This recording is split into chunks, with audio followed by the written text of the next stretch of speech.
Well, how about it, y'all? This is Daniel Nicholson with Nicholson Farms, and welcome back to another video. I got my good buddy Joe Barry with me this morning. Got my brother Matthew, and today we're going to be cooking a whole hog. Last year we made a video on this, and it's one of our most popular videos on YouTube right now. So I figured we'd make another one and try to go in a little more detail of what we're doing. But every year we have what we call the Wood Duck Dan Festival. It's my birthday party every year. My nickname in high school and college was Wood Duck Dan. And it's just been kind of a tradition. Every year we have a party. And for the past couple years, I've been raising a hog and we've been cooking it. And so this year we're at it one more time, I guess. But we're going to be putting a hog on the smoker this morning. And we're going to be cooking it probably about 14 hours or so. It's about a 200-pound hog. We did all the cleaning yesterday. We scalded the pig, scraped up all the hair, and took the guts out of it and kind of got it a little bit prettier. Ready to go. I didn't film all that, but this morning when we set it on the grill, we're going to kind of do a step-by-step of what we're doing to the pig and try to capture a little bit more this year. And throughout the day, we're going to keep you with us and see how this pig turns out this year. But we got the pig in this livestock watering tub right here. It's been on ice all night. It got down to about 45 last night, so it's good to go. The grill's about up to temperature. We're going to set it on there real quick, and we'll bring you back in and show you what we're doing to prep it to get it started this morning. All right, so we got the pig on the grill. That's probably the toughest part of the job, but it's on here now. It's laying flat. We've got a lot of moisture from having it on ice all night instead of just hanging in a cooler or something like that. So we want to wick as much up as possible, just because we're about to put some dry rub on. We want that dry rub to stick as much as possible. But you notice how flat this pig is laying on the grill, and that's because we took a Sawzall with a metal blade and we cut the spinal cord and kind of pulled the pig open, and then we also cut the ribs. That makes it lay really flat. You get a good even cooking surface on the pig, and in my experience it just works a whole lot better. So once we get this wicked up, we're going to start putting some injection in this pig. We actually put about 1.5 gallons of injections yesterday into the pig, but today we're going to go ahead and put about another gallon in it. It's mainly just apple juice and water. Has a little bit of our dry rub and also some kosher salt. Just trying to make it as moist and flavorful as possible. So like I said, we're going to inject it. It's pretty much apple juice, water, and then our dry rub that we use, just kind of incorporate it into the meat. We're just gonna pump this thing. It's full of this stuff, and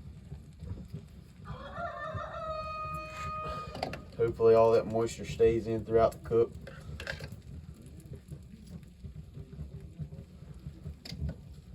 So we got our pig injected about as much as it's gonna take. I don't know if we can squeeze any more in it right now. But what we're gonna do next is, since we have this pig laid flat and the backbone is cut open, it's just kind of, you basically have this channel right here.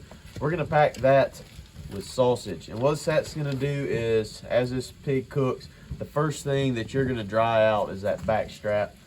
And the sausage, the grease from the sausage is just gonna kind of keep that moist, keep it cooking.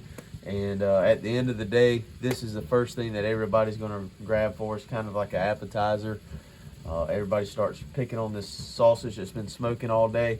We're going to put the sausage in first, and then we're going to layer that with bacon.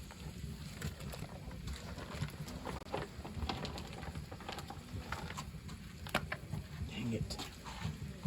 I'm stepping in that water.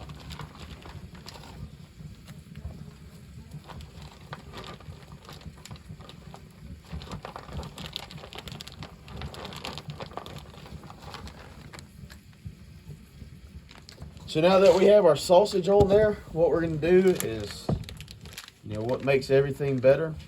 Bacon. So we're just going to kind of go through there. We're going to string this bacon all the way down.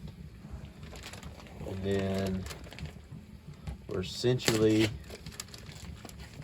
going to come back and kind of overlay it. Just cover all that sausage up as good as possible. We might not cover every square inch. But all this juice from the bacon and our sausage is going to keep that back strap nice and moist through the duration of the cook. And at the end of the day, it's going to be a nice little appetizer for us.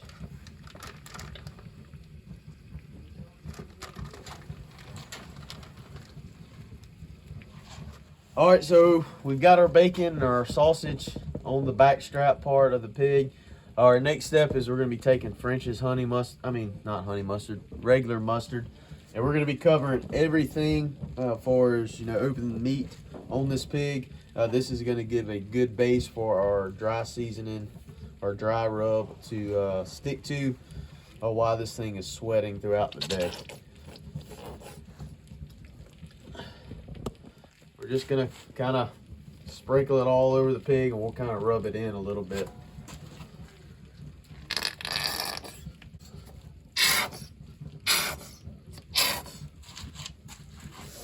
So once we get our mustard on there, we're just going to kind of rub it around on all the meat.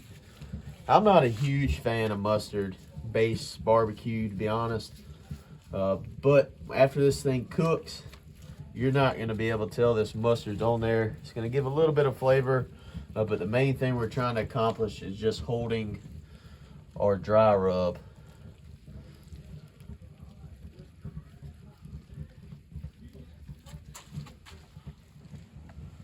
So our last and final step this morning, or at least right now, what we have to do is put our dry rub on.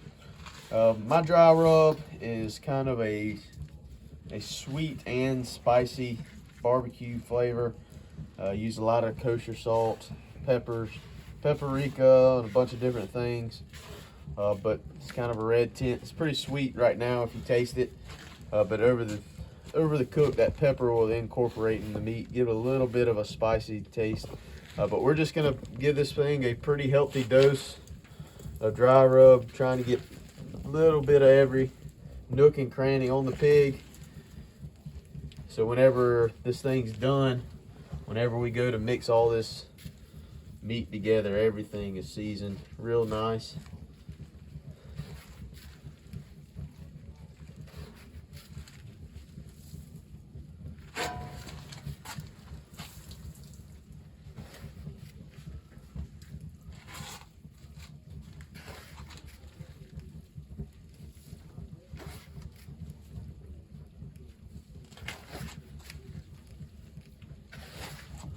So now we got it covered up. We're gonna get this thing centered up on the grill so we can close this top.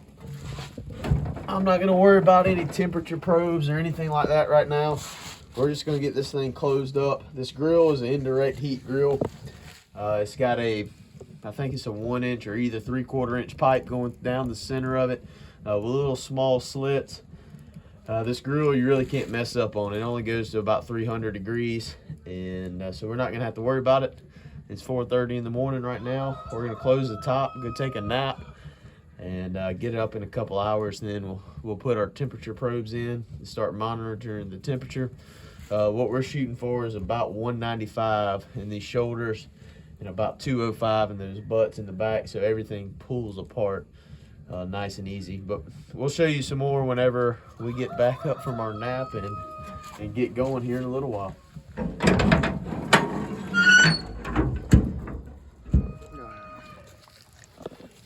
So like I said, this grill is a indirect heat grill off of propane, but it does have a smoker box on the back to give us a little bit of a smoke flavor.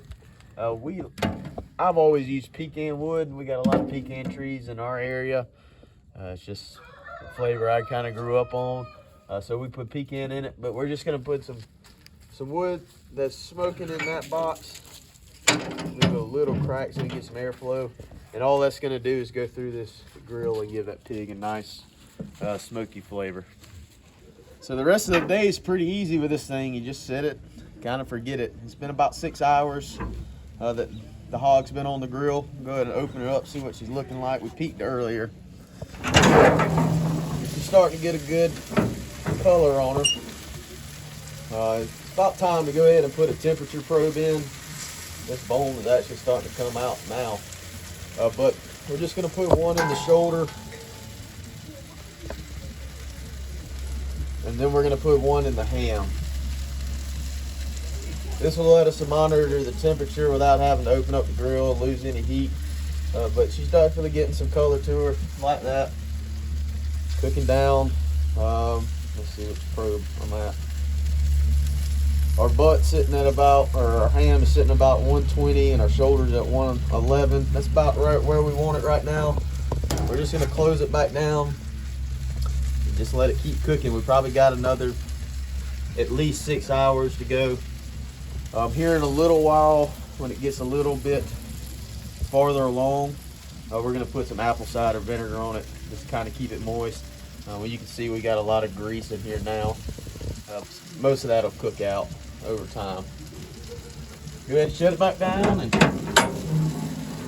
let it keep slowly going. All right, so we're 11 hours in now. We're gonna open it up.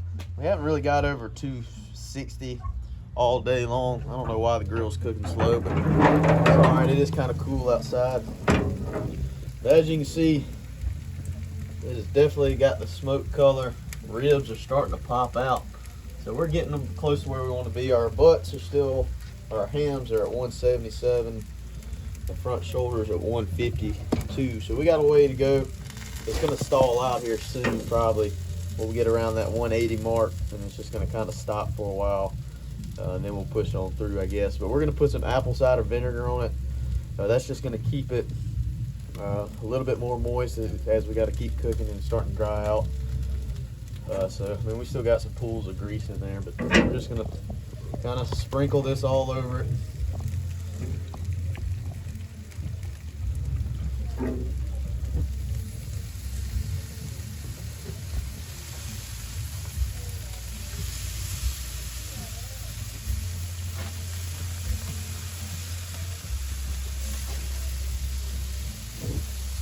We'll probably give that about an hour or so, and we'll do it again.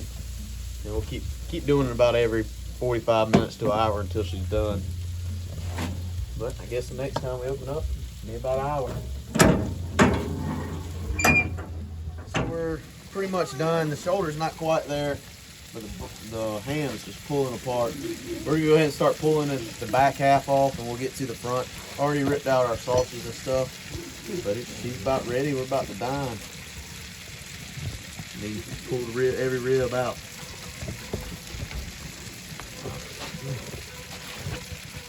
Oh, they're editing.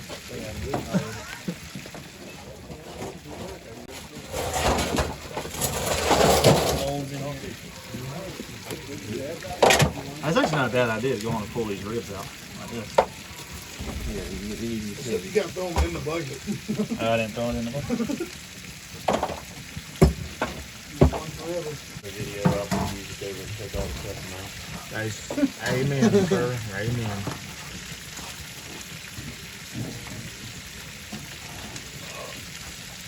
My hands are killing me. Get up out of there. Okay, I was gonna The shut this homemade back kind down. of nice, Yeah, that's fine, though. and I like it. And I Homemade can mac and eat all cheese? of it. Man. So I think I'm gonna eat all of it. It ain't quite the flavor it had left. It's not. And close that thing back down. What are we putting it on? Hand me those. Put it Hand on me this that cup. skin. Just put it on that cutting board. Or put it in that bowl. You want me to bring this out in the... He's got it. While we're working. All right, so we're finishing her off now. We had to pull the back half of the hog first. The hams were ready. The shoulders just weren't quite there, but they're about there now, ain't they, Ryan? Yeah, they're there. They're hot enough. I can tell So you. everything's pulling apart. Everybody's already got their stomachs full. So we're gonna have plenty of pork left over, but we'll freeze it and it'll be good to go. All right, that's good. Well, we got the pig cooked. Everything's looking good. Like I said just a second ago, everybody's already ate and got their stomach full. All this is just gonna be extra. I'm gonna take to work and feed the guys at work. But turned out good, I think. Everybody hasn't told me it's tasted terrible, so maybe they're lying to me. But I really appreciate you hanging out with us today. If you haven't already, please hit the subscribe button, hit the like button, hit the notification bell, and we'll see y'all on the next one.